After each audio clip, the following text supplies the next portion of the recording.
আমার ছোট্ট বোন আমার হবু স্বামীকে নিয়ে পালিয়ে গিয়েছে। তারপর পুরো 20 বছর কোনো খোঁজ ছিল না।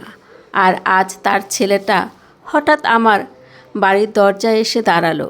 কারণ পৃথিবীতে যাওয়ার মতো আর কোনো জায়গা তার নেই। ছেলেটা গেটের সামনে এমনভাবে দাঁড়িয়েছিল যেন খুব ছোট্ট বেলাতেই শিখে গেছে কেউ তাকে ভালোবেসে বুকে টেনে নেয় না।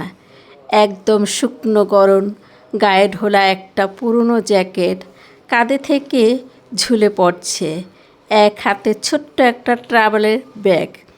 আমি তখন রান্নাঘরে দাঁড়িয়ে ডাল বসাচ্ছিলাম। জানালার ফাঁকা দিয়ে তাকিয়ে বুকের ভেতরটা কেমন ধক করে উঠল।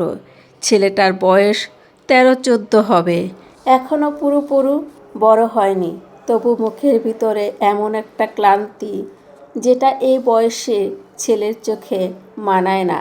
চিঠিটা এসেছিল 10 দিন আগে।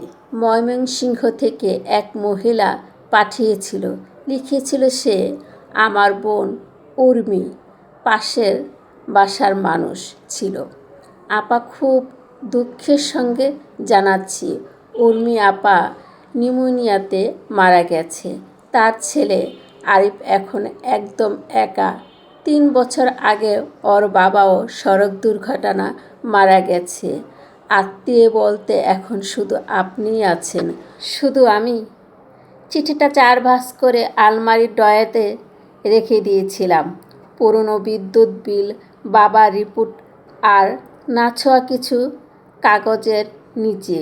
2 দিন আমি কোনো উত্তর দেইনি।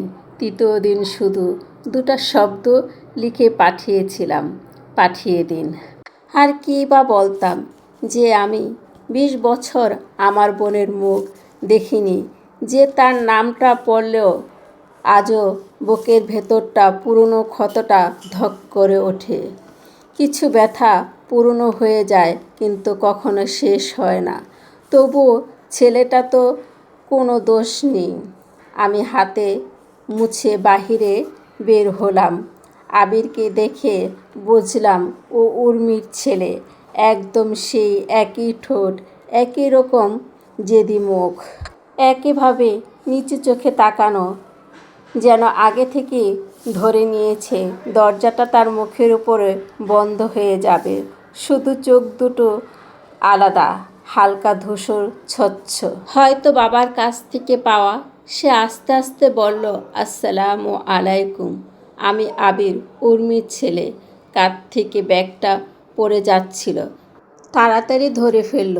মনে হচ্ছে নিজের অস্তিত্বটা লুকাতে চাইছে।